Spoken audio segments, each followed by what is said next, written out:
आपके पास नहीं है तो प्लीज़ इसको खरीद ले। It is a very important book both for pre as well as mains. उसके बाद देखिए आपको पहले से चैप्टर्स बता दिए जाएंगे कि आपको वो चैप्टर्स पहले से पढ़ के आने।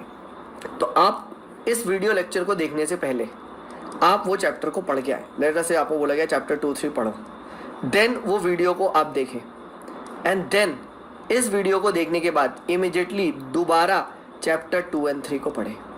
तब आप लिखिएगा आपकी अंडरस्टैंडिंग कैसे इंप्रूव होती है, ये चीज़ ध्यान रखिएगा, ठीक है। This is the format which we are going to follow. तो अब इस वीडियो को स्टार्ट करने से पहले सर कौन सा चैप्टर हमें पढ़ना चाहिए, तो लक्ष्मीकांत का salient features of the Indian constitution, ये वाला मैं नाम दे दे रहा हूँ। अगर आपके पास ओल्ड एडिशन है तो चैप्टर नंबर अलग हो सकते हैं, but salient features of the Indian constitution को डेफिनेटली पढ़ के ये वीडियो को देखने से पहले आप पढ़िएगा, ठीक है। डन। सेकेंडली देखिए इस इनिशिएटिव में हम लोग क्या करेंगे, क्योंकि देखिए बहुत सारे स्टूडेंट्स को ये तो पता होता है लक्ष्मीकांत पढ़नी है, बट किसी को ये नहीं पता होता कि भाई पढ़नी कैसे है। समझो, we know what but we don't know how, और आई थिंक हाउ को सीखना ही एक स्किल है, ठीक है। वॉट तो देखो सबको पता है ना, सबको पता है लक्ष्मीकांत पढ़नी है, बट सब IAS क्यों नहीं बन रहे, क्योंकि क्या मेरे भाई सब लोग सही तरीके से पढ़ रहे हैं, वो चीज़ का प्रॉब्लम है। उस प्रॉब्लम को एड्रेस करने के लिए ही ये जो सारथी इनिशिएटिव आपके लिए जो लाया है, प्रोग्राम का नाम आत्मनिर्भर, कि आपको आत्मनिर्भर बनाया जाएगा। तो इसीलिए हम इसमें क्या करेंगे, we will be parallelly covering the Laxmikanth as well. मतलब मैं वीडियोस के थ्रू आपको बताऊंगा कि यार ये चैप्टर को देखो, ये वाला सेक्शन इंपॉर्टेंट है, इसको ऐसे कर सकते हैं, ऐसे कर सकते हैं, ठीक है, ये इंपॉर्टेंट नहीं है, ठीक है। तो इससे क्या हो जाएगा, आपको ये पता चल जाएगा इमीडिएटली क्या चीज़ इंपॉर्टेंट है, क्या चीज़ नहीं है, ठीक है, किसको आप कह सकते हो, कितना टाइम देना है, ठीक है। तो इस तरीके से क्या हो जाएगा, इस तरीके से आपका जो कवरेज है, ठीक है, वो सही तरीके से होता रहेगा। तो आपका टाइम वेस्ट नहीं होगा गलत चीज़ों में पढ़ने में, ठीक है, ये चीज़ ध्यान रखिएगा। But yes, Laxmikanth is a very important book, there is nothing denying this fact, ठीक है, ये चीज़ तो ध्यान रखिएगा, दिस इज अ फैक्ट। तो ये हम लोगों ने बात कर लिया कैसे कोर्स को प्रोसीड करेंगे, क्या होगा अपना agenda, how we will be going about it, ठीक है। आई एम प्रीटी श्योर ये आप लोग को भी क्लियर हो गया होगा। अब स्टार्ट करते हैं हम अपना जो पॉलिटी का कोर्स है, इसको स्टार्ट करते हैं, ठीक है। तो बेसिक आइडिया देखिए आपको मैं दे देता हूँ, ठीक है। इसमें हम लोग पॉलिटी होता क्या है, पढ़ते क्या है, ठीक है। तो देखिए ये तो हम लोगों ने बात कर ली, you are expected to read the given content a day before watch the lectures and read the same content, ये तो हम लोगों ने बात कर ली। अब थोड़ा सा बात करते हैं पहले पॉलिटी का, एक मैं आपको ब्रीफ इंट्रोडक्शन दे देता हूँ ताकि आपको ये पता चल जाए what exactly will be studying in polity. तो देखिए अगर पॉलिटी को एज अ वर्ड देखा जाए, ठीक है, पॉलिटी जो आप लोग देखते हैं वर्ड, ठीक है, इसको हम लोग जो ये आता है, ठीक है, ये वर्ड एक्चुअली में ग्रीक ज़माने से आता है, ठीक है। सारा का सारा ये सब चीज़ें जो आता है ये आपका ग्रीक ज़माने से आता है, ठीक है। यहाँ पे इस सिविटास, ठीक है, इसी से ही आता है सिविल्स, ठीक है, इन सब से एक आता है, ठीक है। What it basically means is, इसका आपसे कभी पूछा नहीं आएगा, it basically means is that dealing with public, public से डील करना आपका पॉलिटी का एस्पेक्ट माना जाता है, ठीक है, ये चीज़ ध्यान रखिएगा। एंड इसी को ही बोला जाता है, जो पॉलिटी को रिस्पॉन्सिबिलिटी जिसके पास दी जाती है वो स्टेट की रिस्पॉन्सिबिलिटी होती है। स्टेट आपका ही सिविटास यानी सिविल अफेयर से डील करता है, पब्लिक अफेयर से डील करता है, ठीक है। So we will be studying about all this in, you can say, the course called as polity. क्या हमारे स्टेट का इंफ्रास्ट्रक्चर होगा, क्या हमारे स्टेट का आप कह सकते हो ऑर्गेनाइजेशन स्ट्रक्चर होगा, ठीक है, कैसे स्टेट के ऑर्गन्स होंगे, कैसे वो फंक्शन कर रहे होंगे, एंड किस तरीके से ये सब लोग मिलके पब्लिक की प्रॉब्लम्स को सॉल्व कर रहे होंगे। एंड दैट इज़ वाई आप लोग भी तो किस में आ रहे हो, सिविल सर्विस में ही तो आ रहे हो। तो इसीलिए सबसे पहला जो ये सब्जेक्ट होता है ये इंपॉर्टेंट होता है, इसको पढ़ना, एंड इससे क्वेश्चंस भी बहुत आते हैं, both as well as pre plus mains. कम से कम आप मान लो पॉलिटी से आपका एटलीस्ट आपको 20 से 30 मार्क्स तक का पेपर प्री में मिलेगा ही मिलेगा, डायरेक्ट सवाल। एज वेल एज मेंस में भी आपको कम से कम 150 मार्क्स से लेके 200 तक का आपको पेपर मिलेगा ही, डायरेक्ट पॉलिटी से जो सवाल आएंगे ही। इनडायरेक्ट तो भाई पूछो मत, कितनी जगह आपसे पूछा जाएगा आपको भी नहीं पता, ठीक है। तो ये हम लोगों ने यहाँ पे पॉलिटी के बारे में बात करी, एक जनरल क्या पढ़ेंगे हम लोग इसके बारे में, ठीक है, ये हमें पता होना चाहिए। अब बात करते हैं, ये तो सर जनरल पॉलिटी होती है, बट अपने को पढ़ना है इंडियन पॉलिटी, ठीक है। इंडियन पॉलिटी को हमें कवर करना है एंड इंडियन पॉलिटिकल एस्पेक्ट को हमें कवर करना है। तो हमें इंडिया को यहाँ पे पता होना चाहिए कि इंडिया में वो पॉलिटिकल सिस्टम कैसे काम करता है, कैसे जो पब्लिक सिस्टम है इसको हमें जानना है, क्योंकि हमें इसी में ही आना है, ठीक है। एंड सबसे पहले यहाँ पे जो इंडिया को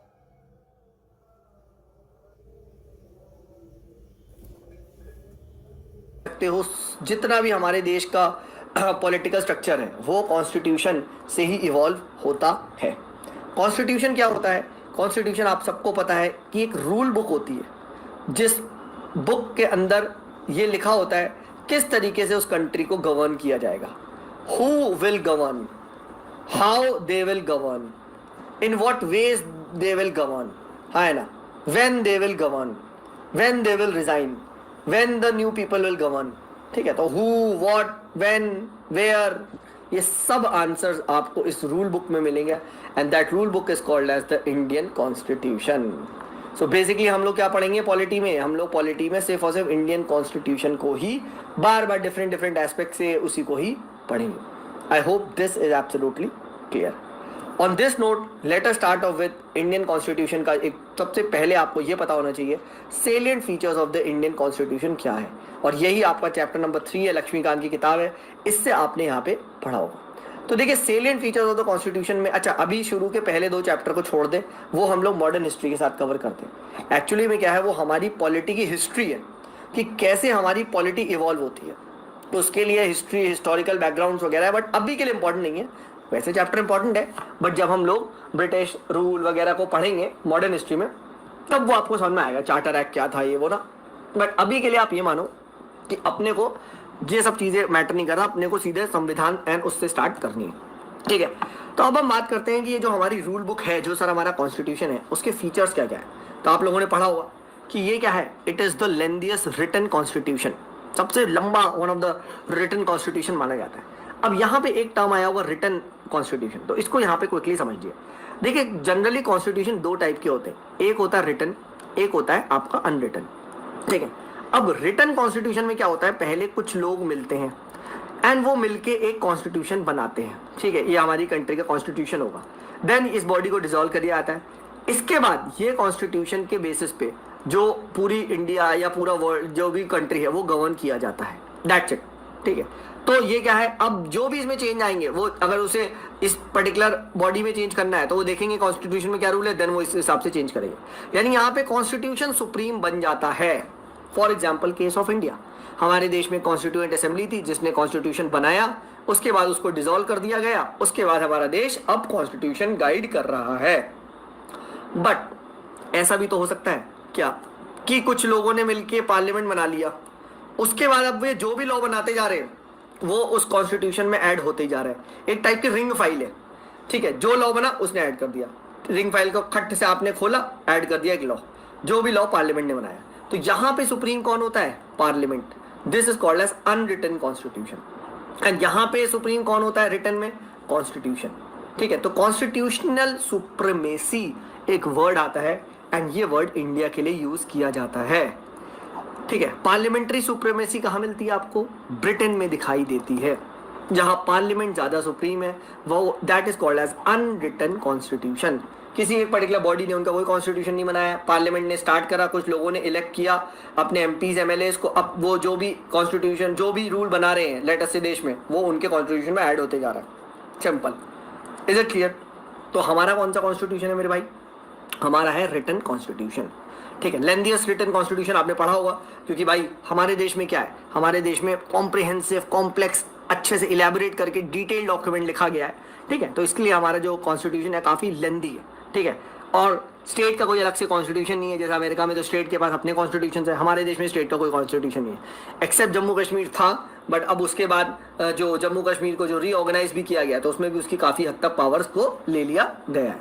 ठीक है, तो फिर ये देखिए मेंस एस्पेक्ट यहाँ से पूछा जा सकता है आपसे कि क्यों हमारे देश का जो कॉन्स्टिट्यूशन है वो इतना लेंदी है, क्यों? तो देखो इसके लिए बहुत सारे रीजन है भाई, जोग्राफिकल फैक्टर्स हो गए, हमारे देश में इतनी वास्ट कंट्री है, इतनी डिफरेंट डाइवर्सिटी है, तो सबको अकोमोडेट करना था। ठीक है, फिर हिस्टोरिकल फैक्टर्स हो गए। ठीक है, हम लोग ब्रिटिश से इन्फ्लुएंस थे। ठीक है, government of India act of 1935 से इन्फ्लुएंस हुआ है कॉन्स्टिट्यूशन, जो खुद में बल्कि था, इस फर्स्ट चैप्टर में पढ़ते हैं। ठीक है, फिर हमारे देश में सिंगल कॉन्स्टिट्यूशन है, मैंने आपको बताया। ठीक है, हमारे देश में जो कॉन्स्टिट्यूएंट असेंबली थी, इट वॉज सेड कि वो लॉयर्स की ही असेंबली थी। ठीक है, तो लॉयर्स लोग जब लिखते हैं तो लॉ में तो बहुत सारे rules, regulation, exception, ifs, buts, right, तो वो सब इसमें इंक्लूडेड है। एज अ रिजल्ट ये बहुत ज़्यादा बल्कि बन गया है। ठीक है, तो ये कुछ फैक्टर्स के बारे में याद रखिए क्यों हमारे देश का कॉन्स्टिट्यूशन इतना लंबा है। उसके बाद देखिए हमारे सेकंड फीचर दिखाई देता है कि हमारा ये बहुत ज़्यादा डिफरेंट सोर्सेज से ड्रॉन किया गया है, राइट। कि लेट अस से आपका जो directive principles of state policy हम देखेंगे वो आयरलैंड से लिए गए हैं, ठीक है। फंडामेंटल राइट्स हम लोगों ने यूएस से लिया है, फंडामेंटल ड्यूटी हम लोगों ने यूएसएसआर से लिया है, ये सब आपने लक्ष्मीकांत में पढ़ा होगा, ठीक है। फिर उसके बाद देखिए blend of rigidity and flexibility है, मतलब कॉन्स्टिट्यूशन कुछ सेक्शंस में आपको रिजिड दिखेगा, you cannot change that easily, ठीक है। और कुछ में आपको बहुत ही आपको ईजिली आप चेंज कर सकते हो विदाउट द यू कैन से पार्लियामेंट्री अमेंडमेंट, ठीक है। नॉर्मल वे में ही आप अमेंड कर सकते हो, कॉन्स्टिट्यूशन को चेंज कर सकते हो, तो दोनों ही आपको दिखाई देते हैं, राइट। फिर हमारे यहाँ क्या है, एक फेडरल सिस्टम है विद अ यूनिटरी बायस। अब ये जो फेडरल वगैरह चीज़ें ये आगे आएंगी, डोंट वरी, बट अभी के लिए समझो, अभी के लिए क्या होता है, federal means division of power. हमारे यहाँ डिविजन ऑफ पावर देखने को मिलता है between centre and the states, but sir अभी फिर ये लिखा यूनिटरी बायस, मतलब डिवीजन ऑफ पावर तो है बट किसके प्रति ज्यादा डिवीजन है, ठीक है। परफेक्ट डिवीजन नहीं है, सेंटर के पास ज्यादा पावर है और स्टेट पे क्या है, कम पावर है, ठीक है। तो it is like division of power तो हो रहा है बट 70-30 डिवीजन हो रहा है, ठीक है। तो क्या हो रहा है, federal means division of power but unitary की तरफ ज्यादा है, 70% अज्यूम कर लो, तो ये आपका यूनिटरी बायस देखने को मिलता है, ठीक है। हम लोग देखेंगे जैसे सेंटर के पास ज़्यादा अपॉर्चुनिटी है टैक्स कलेक्ट करने की, राइट। सेंटर डिफेंस, बड़े बड़े मैटर्स, कम्युनिकेशन और आपका इंटरनेशनल रिलेशंस, जो लोग नेशनल सिक्योरिटी के इंपॉर्टेंट, आर्मी, ये सब किसके पास है, सेंटर के पास है, राइट। एंड स्टेट के पास छोटे मुद्दे हैं, राइट, जो local day to day life को इम्पैक्ट करते हैं। खैर आगे बढ़ते हैं।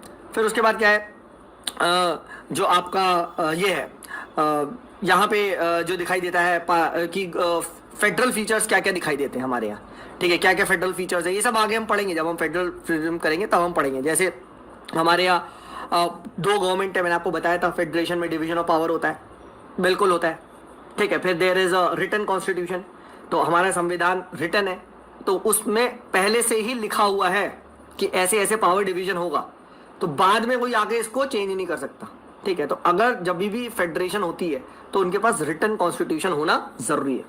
अगर अनरिटन कॉन्स्टिट्यूशन होता है तो क्या होता है, सेंटर अपनी मर्जी से, पार्लियामेंट अपनी मर्जी से जब मर्जी चाहे उसे चेंज कर ले, ठीक है।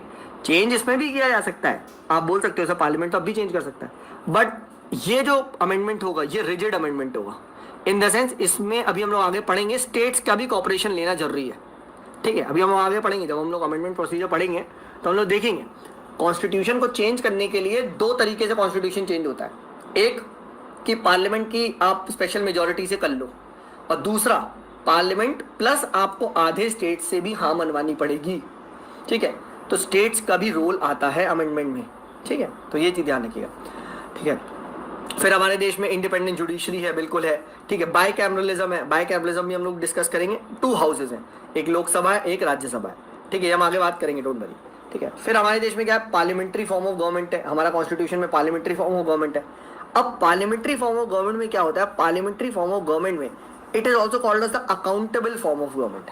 अकाउंटेबल फॉर्म ऑफ गवर्नमेंट क्या होता है, पहले यहाँ पे थोड़ा सा समझते हैं, ठीक है, थोड़ा सा हम लोग बात करते हैं, ठीक है, क्योंकि आई थिंक थोड़ा लोगों को कन्फ्यूजन होता है, ठीक है। अब देखो हमारे देश में क्या होता है, हम लोग क्या करते हैं, ये आम जनता है कैसे वर्क करता है, लेट अस सी। ये हमारा पार्लियामेंट है, ठीक है, this is called as the parliament of India. अब थोड़ा सा समझिए, इसमें होता है आपका लोकसभा, ठीक है, एक होता है राज्यसभा, एक होता है आपका क्या, उसके बाद द प्रेसिडेंट ऑफ इंडिया, ये 3 मिला के हमारा पार्लियामेंट ऑफ इंडिया बनाते हैं, ठीक है सर।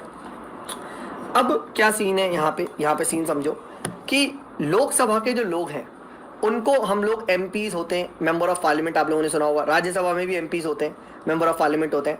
तो यहाँ हम भेजते कैसे हैं, ठीक है। तो लोग क्या करते हैं, लोकसभा में तो डायरेक्ट इलेक्शंस होते हैं, आगे हम पढ़ेंगे, राज्यसभा में इनडायरेक्ट इलेक्शंस होते हैं। खैर अभी बात ही करते हैं। अब हम लोगों ने चुन के चलो अपने एमपीज को भेज दिया कि जाओ सर आप लोकसभा में बन जाओ। अब जो पार्लियामेंट होती है, पार्लियामेंट का मेन रोल क्या है, पार्लियामेंट का जो मेन रोल होता है आपका, इसके अंदर होते हैं क्या, लेजिस्लेशन, मतलब to make the laws for the country, हाँ है ना, ठीक है, बिल्कुल, to make the laws for the country, ये पूरा पार्लियामेंट बनाता है, हाँ ठीक है, सारा पार्लियामेंट मिलके।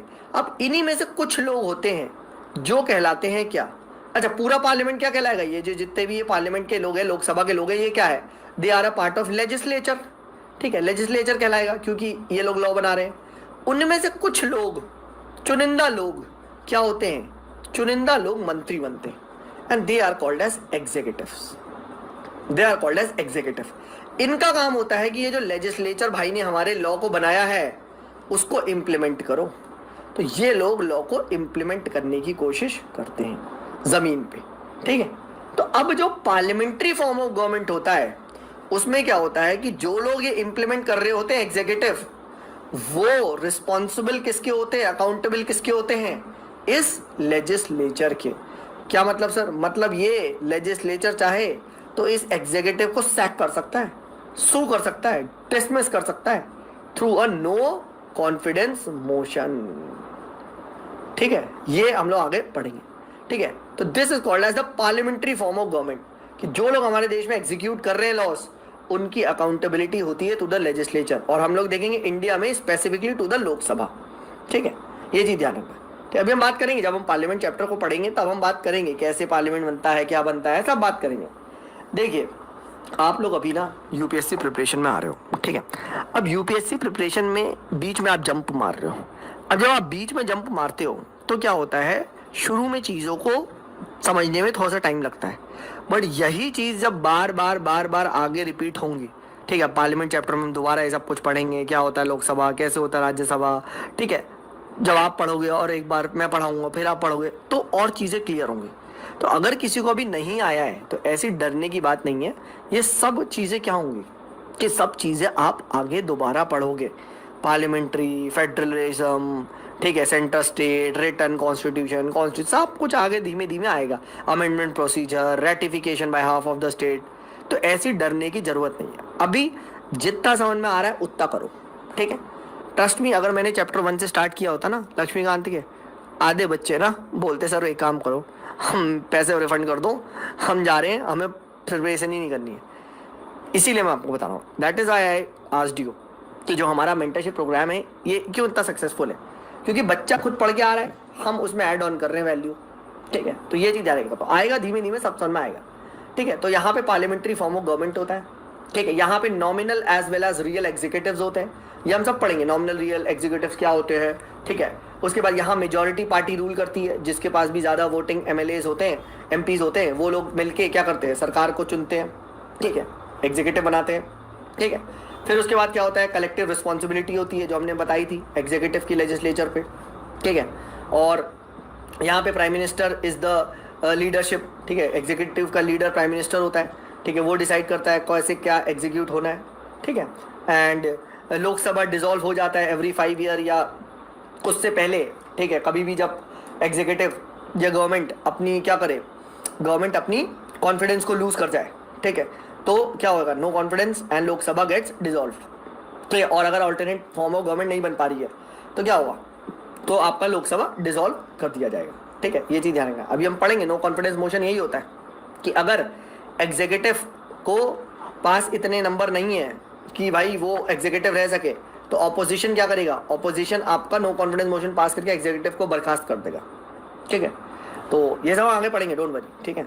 बट अभी थोड़ा थोड़ा याद रखो, अगर मोटा मोटा अगर आपको समझना है तो बस इतना याद रख लो, ठीक है, कि 3 ऑर्गन्स हमारे यहाँ होते हैं। एक होता है लेजिस्लेटिव, जिसका काम होता है लॉ को बनाना, यानी टू लेजिस्लेट, लॉ को बनाना, ठीक है, ठीक है।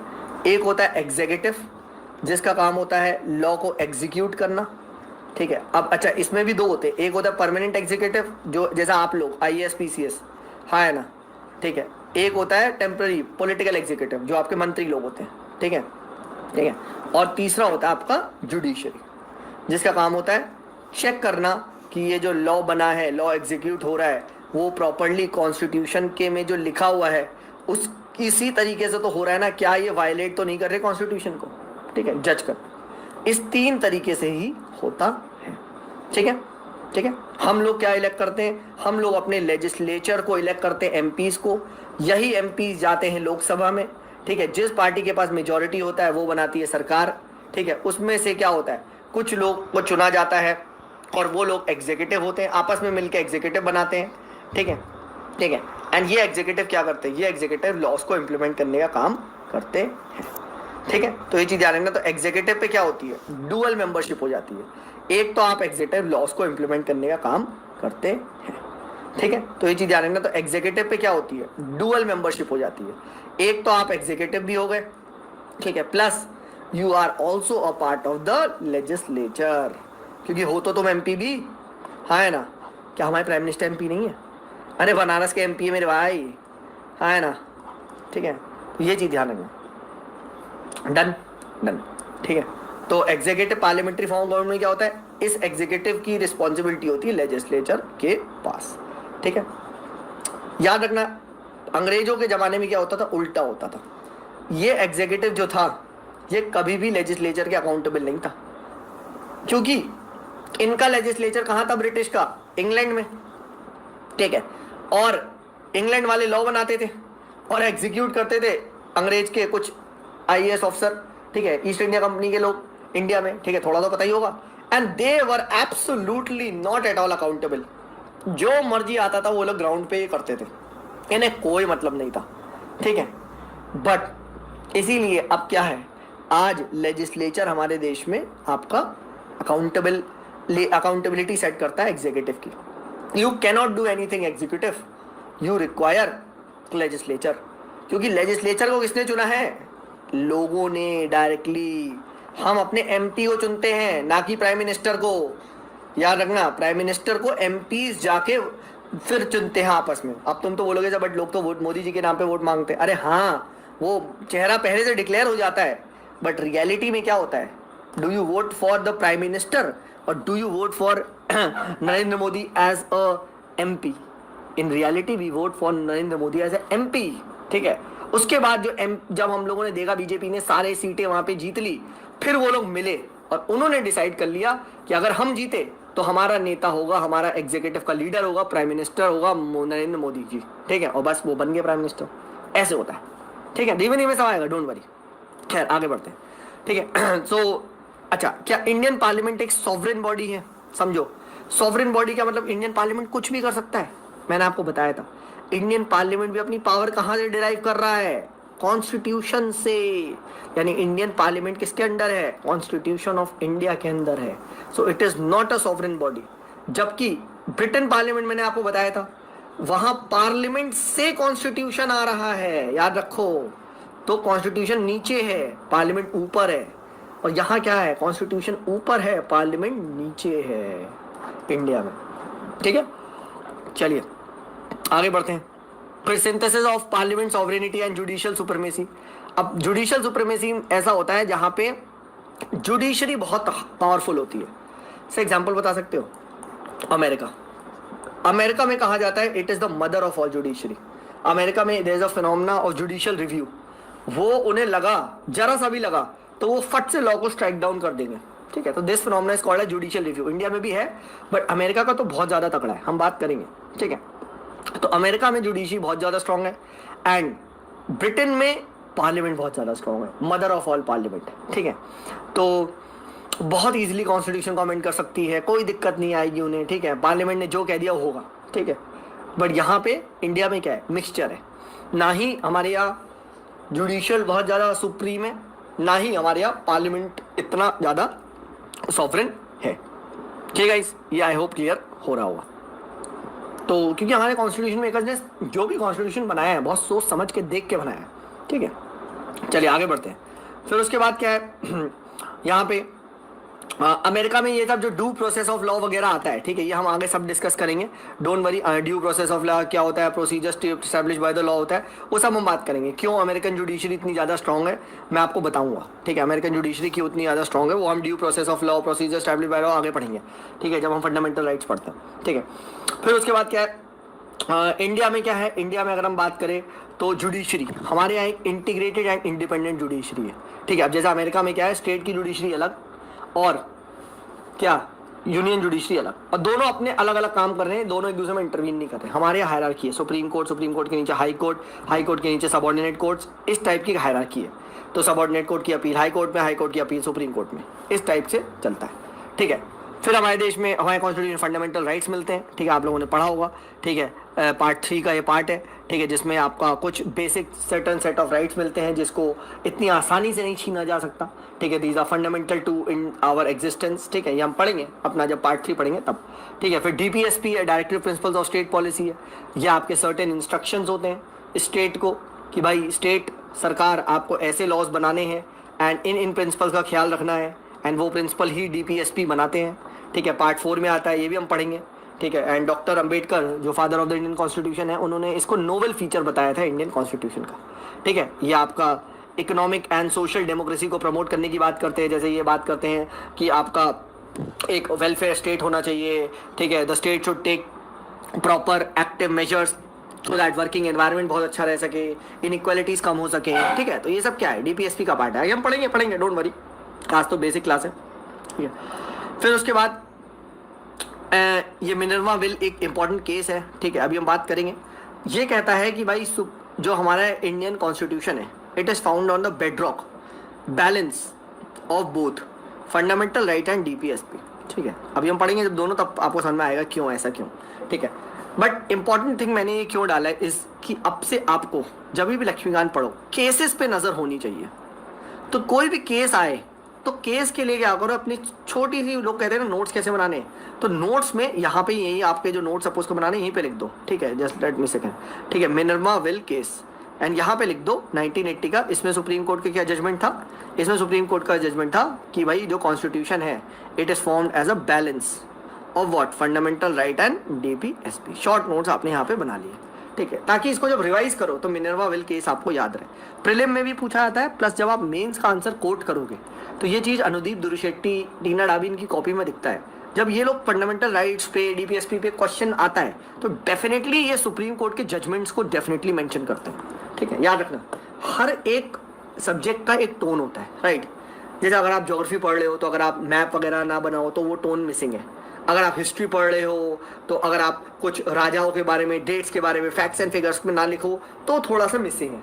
सिमिलरली जब आप पॉलिटी पढ़ रहे हो मेरे भाई और सुप्रीम कोर्ट के जजमेंट नहीं लिख रहे तो इसका मतलब है कुछ ना कुछ तुम्हारे में मिसिंग है। तो इसका फ्लेयर ही है, सब्जेक्ट का फ्लेयर है जो सुप्रीम कोर्ट के जजमेंट्स। तो डेफिनेटली सुप्रीम कोर्ट के जजमेंट्स आपके पास एक पेज में हो तो बहुत ही अच्छा है। ठीक है, और नहीं तो आप क्या करें, अलग से अपनी कॉपी में टाइम टू टाइम बनाते रहें, उसको बार बार रिवाइज मारते रहें। ठीक है, तो की पॉइंट ये है, ये चीज़ ध्यान रखिएगा। नेक्स्ट फीचर देखिए जब हम बात करते हैं वो आपका आता है यूनिवर्सल एडल्ट फ्रेंचाइज। मतलब कि भाई हमारे देश में क्या है, 18 साल से ही ऊपर वाले के सभी लोग वोट कर सकते हैं irrespective of caste, creed, gender. ठीक है, इन सब लोग को वोटिंग राइट्स दे देंगे। एक्चुअली में शुरू में 21st ईयर था, बट लेटर ऑन बाय 1989, ठीक है, 61st constitutional amendment act of 1988 से क्या हुआ था, ये 21st से आपका 18 ईयर्स आपको कर दिया गया था। खैर, इंपॉर्टेंट ये है कि पहला तो सुप्रीम कोर्ट का जजमेंट याद रखना है, दूसरा कुछ ऐसे कॉन्स्टिट्यूशनल अमेंडमेंट्स को भी याद रखना है आपको। ठीक है, तो आप जो कॉपी में अपने नोट्स बनाए तो इनको भी लिखते जाए। ठीक है, कि भाई आपका 61st कॉन्स्टिट्यूशनल अमेंडमेंट एक्ट से क्या हुआ था, 21 से आपका 18 ईयर्स को करा दिया था। ठीक है, और एक रफली आइडिया रखे 1988 के आसपास हुआ था। ठीक है, तो ये पता होना चाहिए, इस टाइप का क्वेश्चन आ सकता है।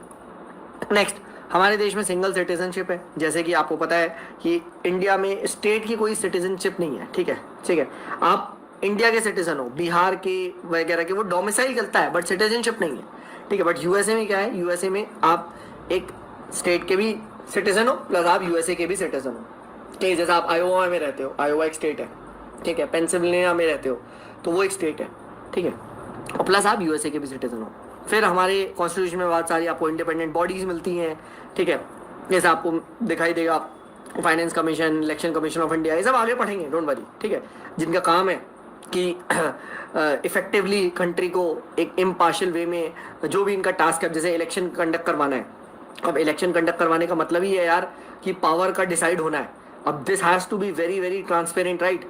अगर इन्होंने बायसनेस कर दी तो फिर हमारे जो रूलर्स हैं वो कैसे होंगे। ठीक है, आप समझ लो। ठीक है, they will be very corrupt. तो ये सारे जो बहुत ही अहम टास्क हैं वो इंडिपेंडेंट बॉडीज़ को दिए गए हैं। ठीक है, नेक्स्ट, इमरजेंसी प्रोविजंस हमारे देश में आपको कॉन्स्टिट्यूशन में दिखाई देते हैं। ठीक है, जैसे एक आर्टिकल 352 हम पढ़ेंगे कि कब हमारे देश में नेशनल इमरजेंसी लग सकती है। सिमिलरली स्टेट की भी एक इमरजेंसी है, ये चीज़ आप लोगों ने सुना होगा, प्रेसिडेंट रूल लग जाता है, ठीक है, जब स्टेट गवर्नमेंट को डिसमिस कर दिया जाता है। आगे पढ़ेंगे, डोंट वरी, आर्टिकल 356, ठीक है। तो बेसिकली इमरजेंसी प्रोविजंस क्या है कि जब कुछ ऐसा आ जाए इंडिया की नेशनल सिक्योरिटी पे, इंटीग्रिटी पे खतरा आ जाए, ठीक है, तो उस टाइम क्या होता है, स्ट्रॉन्ग सेंटर की जरूरत होती है, ठीक है। तो अब जैसे सपोज करो कोई कंट्री ने हम पर अटैक कर दिया, ठीक है, लेट्स से जैसे चाइना कर चुका है, ठीक है, पाकिस्तान कर चुका है, ठीक है, तो हम कैसे बचेंगे? तो that is where the emergency provision comes into play, ठीक है, हम बात करेंगे। सिमिलरली फाइनेंशियल इमरजेंसी भी होती है, ठीक है, आर्टिकल 360, इस पर भी एक बार क्वेश्चन पूछा आ चुका है मेंस में, ठीक है, आगे हम पढ़ेंगे। खैर, तो ये एक्स्ट्रा ऑर्डिनरी सिचुएशन से डील करने के लिए इमरजेंसी का एक टूल है, ठीक है। फिर हमारे देश में देखिए 3 टायर गवर्नमेंट है, वैसे तो ओरिजिनली 2 टायर था, but later on 73rd and 74th constitution amendment से, ठीक है, सेंटर से स्टेट को पावर तो मिली थी, स्टेट से अब आप कह सकते हो लोकल लेजिस्लेटिव, जो आपका लोकल पंचायती राज है, ठीक है, एज वेल एज म्यूनसिपैलिटी, उनको भी यहाँ पे पावर मिली। एक्चुअली में हमारे देश में सेंटर से स्टेट को पावर नहीं मिलती, ना ही स्टेट से मिलती है, सीधा कॉन्स्टिट्यूशन सेंटर को पावर देता है, सीधा कॉन्स्टिट्यूशन स्टेट को देता है, और सीधा कॉन्स्टिट्यूशन आपको किसको देता है, पंचायती राज एंड म्यूनसिपैलिटी को। तो अब 3 टायर डिवीजन ऑफ पावर हमारे देश में देखा जाता है, ठीक है। आगे हम पढ़ेंगे, जब हम ये लोग पढ़ेंगे ना पंचायती राज म्यूनसिपैलिटी, तब हम बात करेंगे, ठीक है। खैर, अब देखो एक चीज याद रखो, अब आता है क्रिटिसिज्म ऑफ कॉन्स्टिट्यूशन। अब ये पार्ट है मेंस का। मेंस में आपसे पूछा जा सकता है कि कॉन्स्टिट्यूशन को क्रिटिसाइज किया जाए या क्या फ्लॉज है कॉन्स्टिट्यूशन में। तो ये यहाँ पे बोला जाता है कि भाई ये एक बॉर्डर्ड कॉन्स्टिट्यूशन है, इंडिया का खुद का नहीं है, इंडिया ने इधर उधर से चीज़ों को उठाया है, ठीक है। तो इट इज़ अ हॉच पॉच कॉन्स्टिट्यूशन, ठीक है। ऐसा कहा जाता है कि ये लॉयर्स के लिए मजेदार है, लॉयर्स के लिए पैराडाइज बोला जाता है, क्योंकि इतने ज़्यादा कॉम्प्लेक्सिटीज है, इतने इफ्स एंड बट्स है कि वो लॉयर को समझ में आएगा, आम आदमी को समझ में नहीं आएगा, ठीक है। फिर ये कहा जाता है कि 1935 का जो गवर्नमेंट ऑफ इंडिया एक्ट था, ये उसका कार्बन कॉपी है, ठीक है। बट आगे हम लोग देखेंगे ऐसा कहना बिल्कुल भी सही नहीं है, मतलब इन द सेंस बिल्कुल आप ये तो नहीं कह सकते उसका कार्बन कॉपी है, ठीक है। बट हाँ, हमने बहुत सारे प्रोविजंस उठाए हैं, बट समझो वही प्रोविजन हमने उठाए हैं जो आज के इंडिया को सूट करते हैं। अब वो क्या है कि वो उस टाइम 1935 के एक्ट में थे, ठीक है, तो ये चीज़ ध्यान रखना। फिर उसके बाद ऐसा कहा जाता है कि एक एंटी इंडियन कॉन्स्टिट्यूशन है, इसमें गांधी जी के जो थॉट्स हैं, जैसे गांधी जी वांटेड और विलेज इकोनॉमी वगैरह, और हम लोगों ने आपका कैपिटलिज्म की ओर, ठीक है, आगे बढ़े, ठीक है। तो इन इकोनॉमी को नहीं अडॉप्ट किया, विलेज ऑटोनॉमी को, विलेज इकोनॉमी को, village as a model of governance को हमने नहीं अडॉप्ट किया, ठीक है। सेंटर टॉप डाउन मॉडल देखा है हमने, ठीक है, डाउन से टॉप वाला नहीं देखा, ठीक है। तो इसीलिए ये एंटी इंडियन बोला जाता है, ठीक है। बट ऐसा भी नहीं है, ये कहना भी गलत है, ठीक है, क्योंकि इंडियन कॉन्स्टिट्यूशन को जो अडॉप्ट किया है वो इंडिया के वे में अडॉप्ट किया है, ठीक है। ये चीज़ यहाँ पे ध्यान रखना, ठीक है। फिर उसके बाद ऐसा कहा जाता है कि ये जो कॉन्स्टिट्यूशन है हमने ब्रिटिश से बहुत बोरो किया है, ठीक है, ब्रिटिशर्स का बहुत ज़्यादा यहाँ पे रोल रहा है, ठीक है। तो कहा जाता है ये कोई इंडिया का ले नहीं है, ठीक है, it is a British constitution. बस इंडिया के लीडर्स ही आपको दिख रहे हैं, सिस्टम ब्रिटिश का ही है, ठीक है। जैसे आप लोग IAS की तैयारी कर रहे हो, IAS है क्या? IAS नाम ही तो चेंज है, पहले ईस्ट इंडिया कंपनी थी जिसके ऑफिसर्स यूज्ड टू एग्जीक्यूट यहाँ पे, ठीक है, आज वो IAS है। तो यही ब्लेम किया जाता है कि IAS वगैरह ये सब कॉलोनियल इंस्टीट्यूशंस है, ठीक है।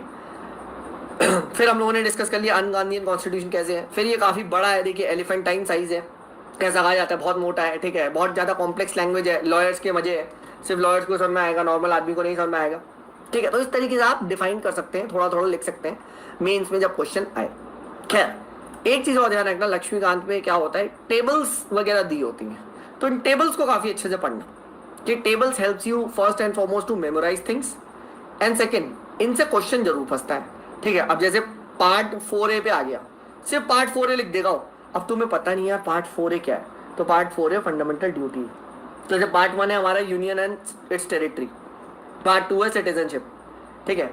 फिर उसके बाद आएगा फंडामेंटल राइट, ठीक है। फिर उसके बाद आएगा directive principles part 4, and 4A आएगा फंडामेंटल ड्यूटी, ठीक है।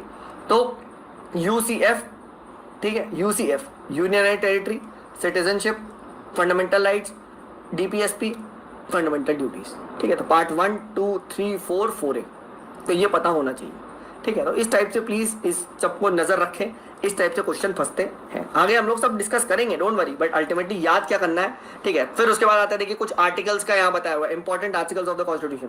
जब भी आप फ्री हो, टाइम टू टाइम इन आर्टिकल्स को जरूर नजर मारते रहे, ठीक है। इन आर्टिकल्स को नजर आते रहे, अपने जहाँ पढ़ते हैं लिख के रखिए, ठीक है। जैसे आर्टिकल 352 आपका नेशनल इमरजेंसी है, ठीक है। अब याद करने का तरीका, जैसे मैंने क्या देखा है, 356 प्रेसिडेंट रूल है, ठीक है, ये सबको पता होता है। तो -4 करेंगे तो 352 आएगा, that is what is national emergency, ठीक है, और +4 ऐड करेंगे तो 360 आएगा, that is called as financial emergency. तो इन आर्टिकल्स पे आपकी स्पेसिफिक नज़र होनी चाहिए, ठीक है। जैसे आप देख सकते हैं, आप लोग फंडामेंटल राइट्स के आर्टिकल्स को डिस्कस करेंगे। आर्टिकल 14 कहता है इक्वालिटी बिफोर लॉ, ठीक है। आर्टिकल 16 कहता है equality of opportunity in matters of public employment, ठीक है। आर्टिकल 17 कहता है आपका अनटचेबिलिटी, अबॉलिशन ऑफ अनटचेबिलिटी, ठीक है। आर्टिकल 19 काफ़ी बार न्यूज़ में रहता है, freedom of speech and expression, right to freedom, ठीक है। 21 कहता है right to freedom, right to life, ठीक है, right to life, right to liberty, इसके बारे में बात करता है, ठीक है। 21A बात करता है राइट टू एलिमेंट्री एजुकेशन की।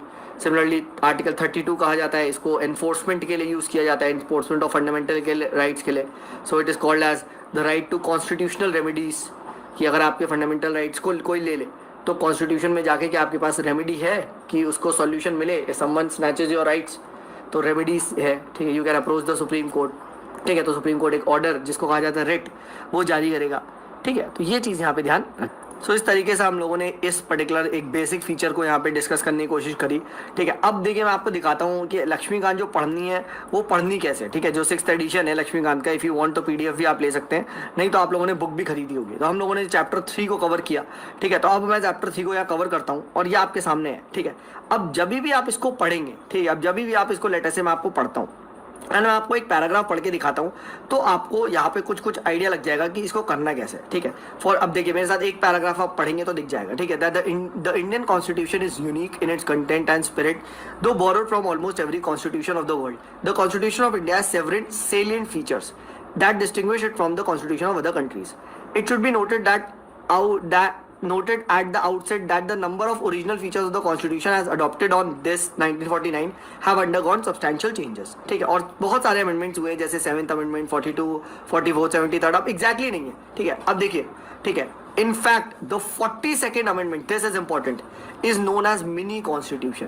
तो ये पूछा जा सकता है कौन सा अमेंडमेंट था जो मिनी कॉन्स्टिट्यूशन माना जाता है, वो है आपका 42nd अमेंडमेंट। क्यों?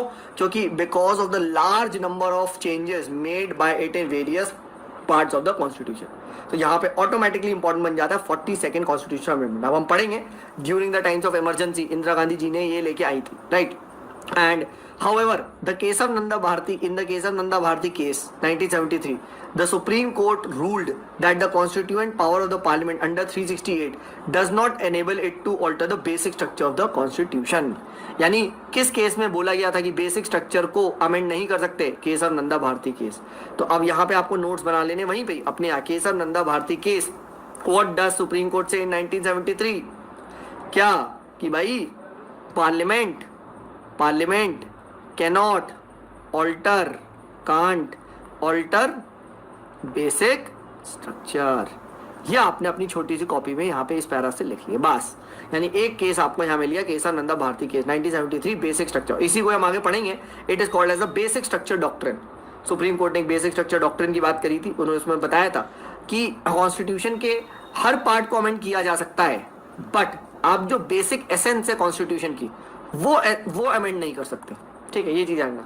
और कहीं भी बेसिक स्ट्रक्चर डिफाइन नहीं है, आगे हम देखेंगे। कहीं भी बेसिक स्ट्रक्चर डिफाइन नहीं है, ना ही कॉन्स्टिट्यूशन में मेंशन्ड है, ठीक है, कहीं भी नहीं है। It depends upon the supreme court's judgments from time to time, ठीक है। ये चीज़ ध्यान रखना, ठीक है। सुप्रीम कोर्ट ने भी कुछ चीज़ों को बताया ये बेसिक स्ट्रक्चर है, बट ये तो आप समझ रहे हैं। तो इस टाइप से आपको चीज़ों को ध्यान रखना है। जब आप पहली नज़र में पढ़ें तो थोड़े धीमे आराम से पढ़ें, ठीक है। ट्राई टू सी कितने हैं। अब यहाँ अब जैसे ये है कि originally the constitution contained a preamble, आगे हम पढ़ेंगे 395 आर्टिकल्स, ठीक है, 8 शेड्यूल्स थे। बट प्रेजेंटली 2019 में क्या है? It consist of preamble. आज हमारे यहाँ 470 आर्टिकल्स है, ठीक है। उसके बाद 12 शेड्यूल्स है, ठीक है। 12th आपको 12 शेड्यूल दिखाई देते हैं। तो 8 शेड्यूल से आप कहाँ आ चुके हैं? हम 12 शेड्यूल में आ चुके हैं। तो ये आपको पता होना चाहिए अभी हमारे कॉन्स्टिट्यूशन में कितने शेड्यूल है? 12 शेड्यूल है। सिमिलरली अभी हम आगे देखेंगे इसको याद करने का तरीका क्या है। जैसे फर्स्ट शेड्यूल है नेम्स का, ठीक है। सेकंड है सैलरीज का, थर्ड है ओथ एंड अफर्मेशंस का, फोर्थ है राज्यसभा का, ठीक है। इस तरीके से हम लोग देखते जाएंगे, ठीक है। आपका 5th है आई थिंक ट्राइबल एरियाज का, ठीक है। 6th है अदर ट्राइबल एरियाज का, ठीक है। उसके बाद 7th है आपका जो डिवीजन ऑफ पावर्स है, ठीक है, उसका है, ठीक है। उसके बाद 8th है आपका लैंड रिफॉर्म्स का, ठीक है। 9th है आई थिंक 9th जो है 8th सॉरी लैंग्वेजेस का है, 8 लैंग्वेजेस का है। 9th है लैंड रिफॉर्म्स का है। 10th एंटी डिफेक्शन लॉ का, 11th पंचायत का एंड 12th म्यूनसिपैलिटी, ठीक है। तो देखो मुझे भी याद है, ठीक है। तो धीमे धीमे आपको भी याद हो जाएंगे। इसकी ट्रिक है मैं बता दूंगा। टीयर्स ऑफ ओल्ड पीएम, ठीक है, टीयर्स ऑफ ओल्ड पीएम, ठीक है। इसका आपको फुल फॉर्म मैं बता दूंगा कि जैसे टी फॉर टेरिटरी आता है, names and territory, E for emoluments, ठीक है, A for affirmations, R for Rajya Sabha, S for scheduled areas, O for other scheduled areas, ठीक है, ठीक है। उसके बाद एफ फॉर फेडरलिज्म, ठीक है, डिवीजन ऑफ पावर समथिंग है, ठीक है, इस टाइप से बात करते हैं, ठीक है। तो ये चीज़ आने, एल फॉर लैंग्वेजेस है, ठीक है, और उसके बाद लैंड रिफॉर्म्स है, इस तरीके के। खैर, तो ये सब चीज़ों पे आप ध्यान रखिए। ये थोड़ा सा प्रीलिम का फैक्ट इस टाइप का पूछा सकता है, हमारे यहाँ कितने शेड्यूल्स हैं, कितने कॉन्स्टिट्यूशन है, हल्का हल्का, ठीक है। यूपीएससी में याद रखना, कभी भी आपसे ना डायरेक्ट एग्जैक्ट डेटा नहीं पूछा था, वो ऐसे पूछेगा in Indian constitution there are 20 schedules, there are 30 schedules. तो भाई ये तो पता ही, ये बहुत दूर है ना, एग्जैक्ट नहीं पता हमें, बट स्टिल ये छोटी छोटी चीज़ें अगर आप याद करेंगे तो आपको क्वेश्चन सॉल्विंग में ईजी हो जाता है कि ऑप्शन से एलिमिनेट हो जाएंगे। तो प्लीज़ थोड़ा सा डेटा पे ध्यान दीजिए, धीमे धीमे और चीज़ें भी आपको आती जाएंगी, ठीक है। आप हर एक जो चीज़ मैंने आपको बताई है, धीमे धीमे आप इसको पढ़ें, आराम से पढ़ें। जो भी चीज़ आपको नहीं समझ में आ रही है वो आप हमसे डिस्कस भी कर सकते हैं, और आगे जाके ये और अच्छे से ओपन होगा। अभी तो जस्ट हमने बता दिया कि भाई the constitution of India is neither rigid not flexible but it is synthesis of both. Article 368, अब आपको आर्टिकल 368 ही नहीं पता कि ये भाई अमेंडमेंट ऑफ द कॉन्स्टिट्यूशन होता है। अब अमेंडमेंट क्या होता है आपको यही नहीं पता, ठीक है। ये जब हम अमेंडमेंट ऑफ द कॉन्स्टिट्यूशन आगे अलग से चैप्टर पढ़ेंगे तब आपको ये चीज़ क्लियर होगी। अगर आपको यकीन नहीं आता मेरी इन बातों पे, ठीक है, तो मैं अभी आपको कंटेंट दिखाता हूँ, डोंट वरी। बट एक चीज़ ध्यान रखना, लक्ष्मीकांत के हर चैप्टर में, क्या बोला मैंने, लक्ष्मीकांत के हर चैप्टर में जो लास्ट का पोर्शन होता है, ठीक है, लास्ट वाला अगर आप पोर्शन देखोगे तो that is very very important for mains. जैसे ये लास्ट का पोर्शन आ रहा है, क्रिटिसिज्म ऑफ कॉन्स्टिट्यूशन, तो ये इंपॉर्टेंट होता है मेन्स के लिए।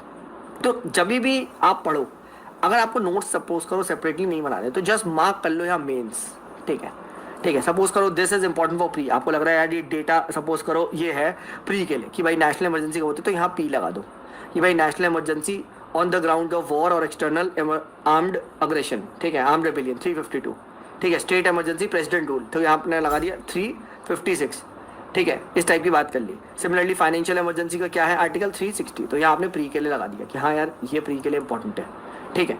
और मेंस के लिए आपने वहाँ पे अगर आपको देखा तो आपने मेंस का लगा दिया, ठीक है। तो ऐसे आपको लक्ष्मीकांत को कवर करना है। एंड एक चीज़ ध्यान रखना है, टॉपर ने भी बात बोली थी और ये मैं आपको, मेरा भी पर्सनल एक्सपीरियंस ये कहता है कि जितनी बार आप लक्ष्मीकांत को पढ़ोगे उतनी बार आपको नई चीज़ें मिलती हैं।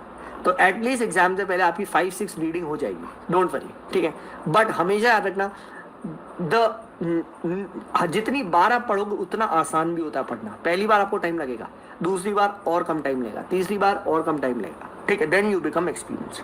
तो तसल्ली रखें, हार ना माने, ठीक है। अगर आपको शुरू में कुछ समझ में नहीं आ रहा, जैसे मैंने आपको बताया सेलिएंट फीचर्स ऑफ कॉन्स्टिट्यूशन है, अब देखो ये कंटेंट है, अब कंटेंट में देखो मैंने आपको बताया था कि फंडामेंटल राइट्स हम चैप्टर 7 में कवर करेंगे, तो टेंशन क्यों लेनी अगर समझ में नहीं आया। देखो पूरा अच्छे से, directive principles of state policy मैंने आपको बताया था 8 में कवर करेंगे, फंडामेंटल ड्यूटीज मैंने आपको बताया था, देखो आगे आएगा, है ना, कोई ऐसी चीज़ नहीं है, ठीक है। अमेंडमेंट ऑफ द कॉन्स्टिट्यूशन आपको बताया था, हम लोग डिस्कस कर रहे थे, आर्टिकल 368, तो यही तो है, पूरा एक चैप्टर है इस पर, ठीक है। बेसिक स्ट्रक्चर ही मैंने आपको बताया था।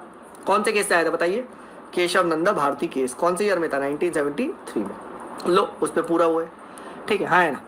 फिर पार्लियामेंट्री सिस्टम मैंने आपको बताया था, पार्लियामेंट फॉर्म ऑफ गवर्नमेंट आगे आएगा, क्या होते फीचर देखो, आएगा नहीं। फेडरल मैंने आपको बताया था, फेडरलिज्म आगे आएगा, देखो आएगा, बिल्कुल आएगा, हाँ है ना। Similarly centre state relation, inter state relation सब आ गया। इमरजेंसी प्रोविजन मैंने आपको बताया था, आगे आएगा, याद एक ट्रिक बताई थी, 356 इज प्रेसिडेंट रूल, हाँ है ना। -2 करेंगे तो क्या हो जाएगा, नेशनल इमरजेंसी, ठीक है। +6 करेंगे तो क्या हो जाएगा, फाइनेंशियल इमरजेंसी। लो 3 आर्टिकल याद करवा दिए तुम्हें, 352, 356, 360, खत्म, समझ गए। सिमिलरली अगर आप देख पा रहे हो तो देखिए प्रेसिडेंट भी आगे आएगा, सेम चीज़ आप देखो, वाइस प्रेसिडेंट आगे आएगा, देखो मैंने बता दो।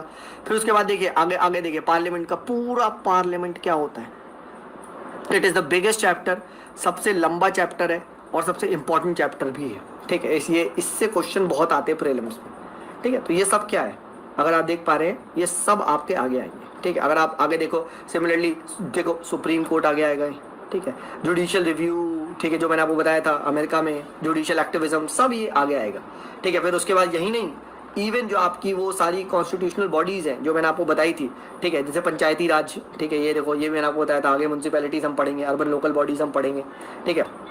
फिर उसके बाद इलेक्शन कमीशन, ठीक है, यूपीएससी, ठीक है, सब इंडिपेंडेंट बॉडी है, state public commission, finance commission, ठीक है, आप देखो GST council, national commission for schedule caste, schedule tribe, ये सब इंडिपेंडेंट बॉडीज़ है, एनसीबीसी, सब हम कहाँ पढ़ेंगे, ये सबको हम कवर करेंगे। कैग हो गया, कंप्ट्रोलर ऑडिटर जनरल, इन सबको हम ईच चैप्टर में कवर करेंगे। तो धीमे धीमे अपना सिलेबस पढ़ते जाएगा। आपसे रिक्वेस्ट है कि जब मैं पढ़ाऊँ, जो भी पढ़ाने वाला हूँ उसको पहले से पढ़ के आएँ एंड जाते ही उस चैप्टर को अच्छे से पढ़ें and try to mark certain things जो आप रिवाइज करने में इंपॉर्टेंट है। नहीं तो वही चीज़ को आप दोबारा चैप्टर पढ़ेंगे, फिर वही कवर टू कवर पढ़े, तो ये नहीं है। सपोज करो जैसे ये वाला मैंने आपको दिखाओ, जैसे आप सपोज करो इसे रिवाइज करना होता है, ठीक है, मैं अभी आपको दिखाता हूँ जो हमने ऊपर पढ़ा था। Just let me just open this, ठीक है, जैसे हमने ये पढ़ा था, राइट, ठीक है, एक second, just let me show you, 1 second, okay, यहाँ पे आ गए हम लोग, कंटेंट्स पे आ जाते हैं, 1 मिनट, और मैं आपको फिर से दिखाता हूँ। अभी हम लोगों ने जो वो चीज़ पढ़ी थी, साइलेंट फीचर्स पढ़े थे, ठीक है। आप सपोज करो कोई आपसे बोले कि सर इसको रिवाइज करके दिखाओ, ठीक है, तो अगर आपने थोड़ा थोड़ा मार्क कर रखा है, अगर आप लोगों ने थोड़ा थोड़ा यहाँ पे मार्क कर रखा है लेटर से, ठीक है, तो आप क्या करोगे, आप अब जब ये चीज़ हल्का सा आपने यहाँ पे मार्क कर दिया इस चीज़ को, तो जब आप रिवाइज करोगे तो आपकी नज़र किस पे जाएगी। सुबह अगर लेटर से you have to want to revise, तो you will just see this कि भाई Keshav Nanda Bharati case, Supreme Court rule that constituent power of parliament article 368 does not liber to basic structure. तो ये आपने यहीं पे रिवाइज कर लिया। अब आपने ये चीज़ नहीं पढ़ी, इतना आपने दोबारा नहीं पढ़ा, नहीं तो फिर से यहाँ से एक एक रीडिंग कर रहे हैं, नहीं नहीं नहीं नहीं, अब ये चीज़ इंपॉर्टेंट है, राइट।